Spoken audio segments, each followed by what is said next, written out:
Salut tout le monde! Les cartes sont comme des navires amarrés dans l'océan de l'histoire, des éléments à l'ancrage trompeur si on le croit éternel. Et quand l'histoire est longue et secouée de tempêtes géologiques ou conceptuelles, il peut devenir compliqué de s'y retrouver. Générique.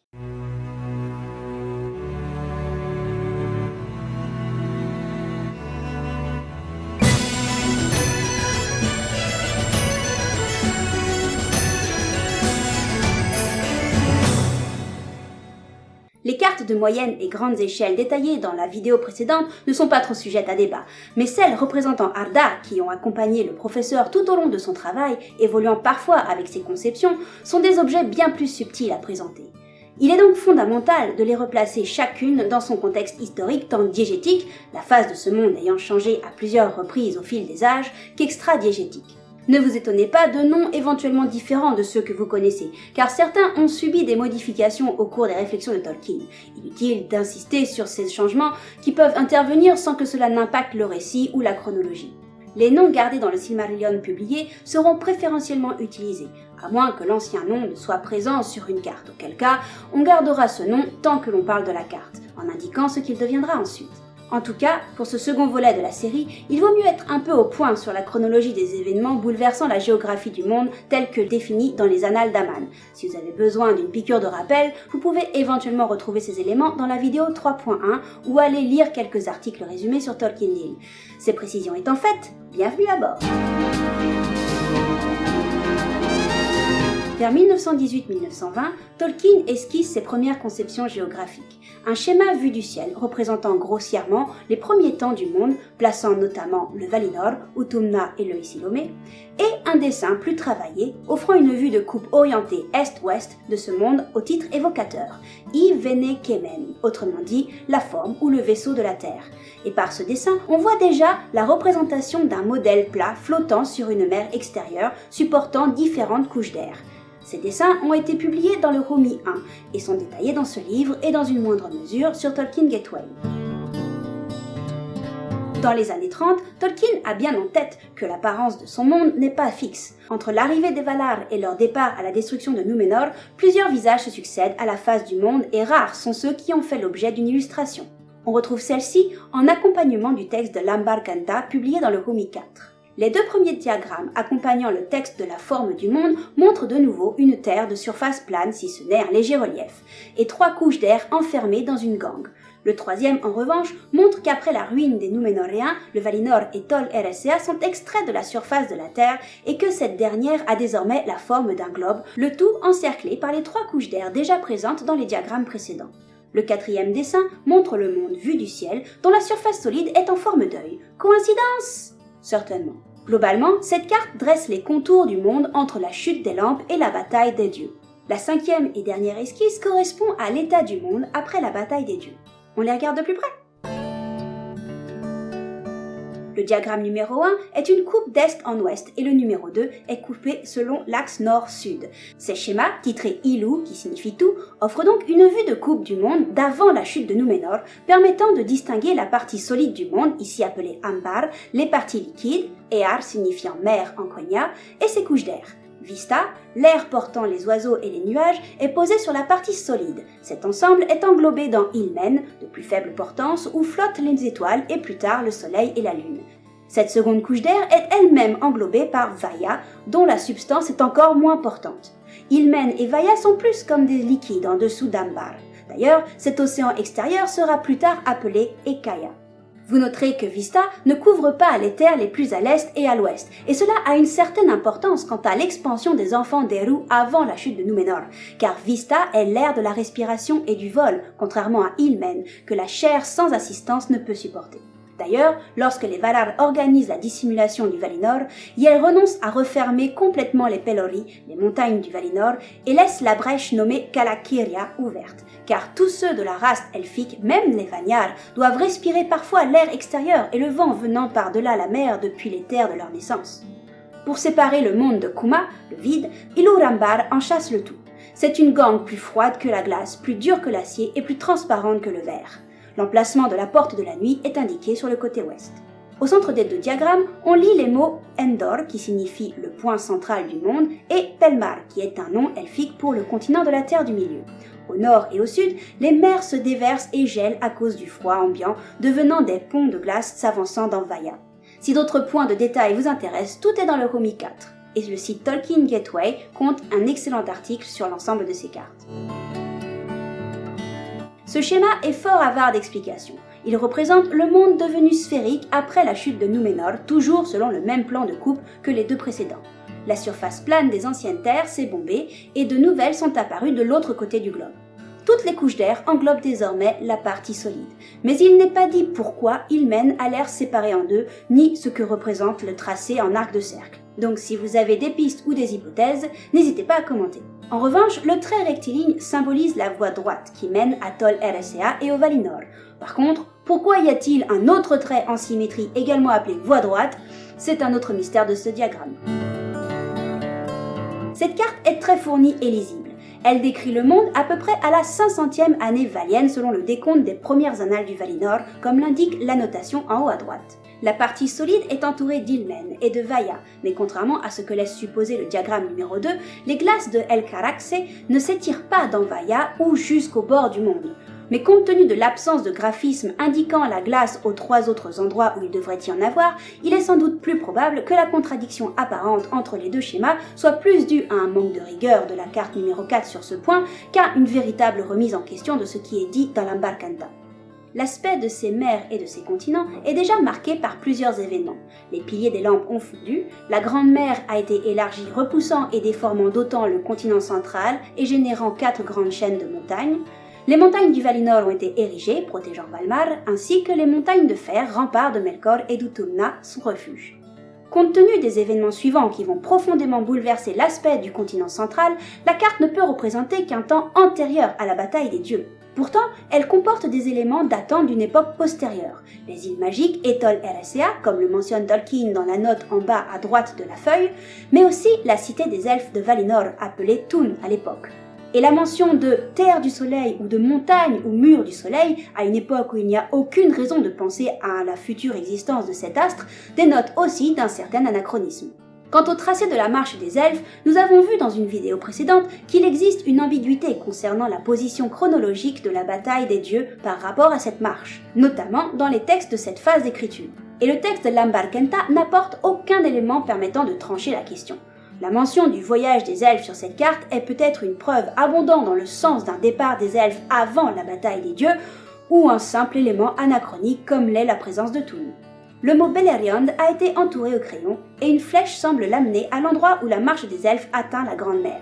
Pour finir, les îles ombreuses ne sont mentionnées dans aucun texte connu à ce jour et les îles magiques ou enchantées sont rapidement devenues simplement les îles enchantées dans les écrits de Tolkien. Cette carte est en revanche bien moins lisible. On va donc la parcourir de gauche à droite. Le continent de l'Aman tout d'abord, avec le Valinor au centre, l'Eruman au nord et l'Arvalin au sud. Dans le Valinor, on distingue Valmar et les 2 arbres, le Taniquetil et la colline de Tûn. Et plus au nord, le port d'Alqualondé, écrit ici en vieil anglais, comme d'autres éléments de la carte. Les grandes mers et El Caraxe permettent de rejoindre le continent central, appelé Heatherlands, ce qui signifie terre d'ici et là, où se trouve le centre du monde et une grande mer intérieure. Au nord-ouest, le Beleriand est reconnaissable, de même que le Hithlum et le Dorthonion. Et plus au nord s'étend le Daedalus, région sous la domination de Melkor, et donc d'Angband et du Thangorodrim. Les conséquences de la bataille des dieux ont marqué ce continent central et on lui doit notamment la distorsion des montagnes de fer comme indiqué dans les annales de Valinor. Les détroits du monde séparent désormais la partie nord de la partie sud du continent par de grands golfes, et à bien y regarder, on perçoit des tracés peu marqués rappelant fortement un croquis de l'Afrique et de la péninsule arabique, laissant apparaître la mer Rouge et le golfe Persique. Et ça, on en reparlera. À noter que la définition géographique d'un détroit n'est pas vraiment celle employée ici, puisque les golfes ne se rejoignent pas. À la faveur de déchirures cataclysmiques, l'ancienne mer intérieure de Ringil est devenue la mer de l'Est, s'étendant au point de faire se rejoindre les mers occidentales et orientales. Les terres du Sud sont également qualifiées de terres sombres, et pour finir, le continent de l'Est sont les terres brûlées du Soleil, protégées derrière les murs du Soleil. Cette dernière mention dénote soit d'une période où le soleil illumine le monde, soit d'une dénomination anachronique. Car tout comme la carte numéro 4, cette carte ne représente pas une période tout à fait précise, puisqu'on y trouve par exemple Alqualondé, mais pas Tol RSA, dont l'existence est pourtant antérieure à celle du Havre du Cygne. Dans le coin en haut à droite, il est indiqué qu'après la guerre des dieux, Arvalin a été projeté par la Grande Mer au pied des montagnes. Et bien que le texte de Lambarkanta ne le mentionne pas, la carte montre un changement drastique de la découpe des côtes occidentales de la Terre du Milieu par rapport à la carte numéro 4. On peut se demander pourquoi une guerre, certes entre Valar, mais ayant lieu aux confins septentrionaux du monde, peut avoir des répercussions au point de déchirer ainsi le sud de part en part. Tolkien l'explique par l'influence grandissante de Morgoth sur la Terre du Milieu, abandonnée par les autres Valar. Entre le retranchement de ces derniers en Valinor et la guerre des dieux, la Terre du Milieu se retrouva sous sa domination, et le vaste pouvoir de Morgoth fut disséminé. L'ensemble de la Terre du Milieu était l'anneau de Morgoth, quoique son attention soit temporairement, principalement sur le nord-ouest. À moins d'être rapidement victorieuse, une guerre contre lui pouvait bien finir en réduisant la Terre du Milieu au chaos, possiblement même tout Arda. À noter que le pouvoir de Melkor ne se distille pas que dans l'environnement. L'une des raisons pour son propre affaiblissement est qu'il a donné à ses créatures, orques, balrogs, etc., un pouvoir de récupération et de multiplication. Les cartes 4 et 5, pourtant dessinées sur une même feuille, l'une étant au verso de l'autre, montrent des inadéquations. La forme de la surface solide déjà, qui est devenue circulaire sur la carte numéro 5. La mer de Helcar est située plus au nord, comme le note Christopher Tolkien dans son analyse. Et l'absence de Tol RSA et de glace aux 4 contacts de la mer avec les bords du monde, ainsi que le fait que ce soit une rapide esquisse au crayon, font penser à Christopher que ce dernier dessin ne doit pas être interprété trop strictement. Le texte de Lambarkanta mentionne également des changements d'envergure postérieure, celui qui survient lors de la bataille suivante des Valar contre Melkor qui voit le Beleriand ravagé, mais également les changements que cause le passage du temps. Enfin, il indique que le plus grand de ces changements est sans conteste celui qui dispose les terres du monde sur un globe et où le Valinor et Tol Eressëa sont détachés lorsque les Núménoréens se lancent à l'assaut de la terre des Valar. Si les montagnes brumeuses sont absentes de ces cartes alors qu'elles sont présentes dès le récit du Hobbit, qui est contemporain de ce travail, c'est entre autres parce que l'histoire racontée dans le Hobbit n'était pas censée se passer en Arda, chose que Tolkien a finalement décidé après la publication de la première édition du Hobbit en 1937. Et ce n'est qu'à la fin des années 50 que Tolkien indique leur élévation comme un obstacle dressé par Melkor sur la route d'Oromé. Quant aux montagnes blanches, elles seront inventées avec celles du Mordor lors de l'écriture du Seigneur des Anneaux, donc après la création de ces cartes. Voilà, c'est tout. Après les esquisses de Lambarkanta, Tolkien n'a laissé aucun autre croquis connu de l'entièreté de son monde. Il n'a pas cessé d'y réfléchir pour autant. Pour preuve, tout en travaillant sur le Seigneur des Anneaux, avant la fin des années 40, Tolkien révise le texte traitant de la chute de Númenor en rajoutant l'idée que le monde était sphérique depuis toujours en toile de fond.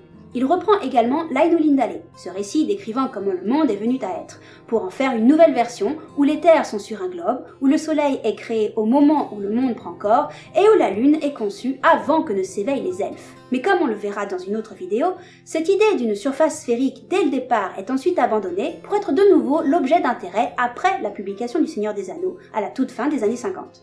C'est sans doute lors de l'une de ces phases de réflexion que Tolkien revient sur le diagramme numéro 1 pour lui porter quelques annotations au crayon allant dans ce sens. Preuve que ce schéma de Lambarkanta est toujours à sa mémoire bien après sa réalisation. En plus de quelques modifications lexicales peut-être faites à un autre moment, il écrit « moitié caché » sous la base d'Ambar et en bas, à gauche, il écrit « faire du monde toujours un globe, mais plus grand que maintenant ». Les montagnes de l'Est et de l'Ouest empêchent quiconque d'aller sur la moitié cachée. Ce qui est écrit à droite a malheureusement été trop effacé par le temps pour être lisible. Mais quelle que soit la volonté de Tolkien durant ces dernières années, il est fondamental de savoir où il en était dans son parcours de réflexion au moment où il était à écrire tel texte, dessiner telle carte ou corriger tel document antérieur pour avoir une chance d'appréhender correctement les traces qu'il a laissées. Mais vous vous doutez bien que l'on ne peut percevoir que la partie émergée de l'iceberg qu'était son processus créatif, surtout si le professeur a connu de longs moments d'indécision. Pour en revenir au décalage qu'il pourrait y avoir entre les cartes de Lambarkanta et les textes postérieurs, il faut savoir que la version la plus complète et tardive connue à ce jour de la chronologie des premiers temps, laissée inachevée vers la fin des années 50, utilise les éléments géographiques présents sur la carte numéro 4 quand elle décrit le parcours d'Oromé avant sa découverte des elfes. Le centre du monde, nommé Andon, puis corrigé en Endor, la mer intérieure de Helcar et les Orocarni. La description de l'emplacement de Cuivienen est également en accord avec la carte puisqu'au nord-est du centre du monde et sur les rivages de la mer intérieure de Helcar avec de nombreuses eaux qui descendent des hauteurs dans l'est. Cette description écrite est également en accord avec le tracé de la carte lorsqu'elle traite du trajet de la Grande Marche des Elfes. D'autre part, la présence du mot Endor à l'encre, comme le reste de la carte, corrigé ensuite en Endon, toujours à l'encre, et recorrigé en Endor au crayon, laisse supposer que cette recorrection crayonnée du mot sur la carte est contemporaine de l'écriture de la chronologie des années 50, car elle porte la même correction de Endon en Endor. Le terme Araman, qui apparaît pour la première fois dans la chronologie de la fin des années 50, est également présent sur la carte numéro 5 en rajout fort peu soigné. Tolkien aurait donc eu ces deux cartes en tête à minima durant la rédaction des Annales tardives. Mais au-delà de ces deux annotations, Tolkien ne s'est pas vraiment repenché sur une correction approfondie de ces cartes datant des années 30. Ainsi, les Annales d'Aman traitant de l'époque de la marche des elfes ajoutent des éléments absents des cartes numéro 4 et 5, mais existants sur les cartes du nord-ouest de la Terre du Milieu de 1953, Mirkwood, Anduin et les montagnes brumeuses. Par ailleurs, la colline sous le Toniquetil s'appelle désormais Tuna et non Tun, et les deux arbres placés au nord de Valmar sur la carte numéro 5 sont dorénavant situés à l'ouest de la cité. La description de la course de la Lune et du Soleil des années 50 est également en adéquation avec le diagramme numéro 1 de l'Ambarkanta. En revanche, dans cette dernière conception, certaines étoiles les moins brillantes sont situées en dehors d'Arda, leur création par Varda datant d'avant la formation d'Arda alors qu'elle œuvrait dans Ea. Voilà en l'état actuel de nos connaissances les seules cartes de Tolkien décrivant l'entièreté de son monde. Et si les croquis accompagnant l'Ambarkanta ont été dessinés dans les années 30, certains indices laissent penser qu'ils sont restés les compagnons d'écriture du professeur au moins jusque dans les années 50. Dans la prochaine vidéo, on s'intéressera aux textes traitant de géographie pour continuer à dresser l'histoire et les formes de ce monde. Et si vous pensez que celle-ci vaut bien un applaudissement, Namarie, Akenavo!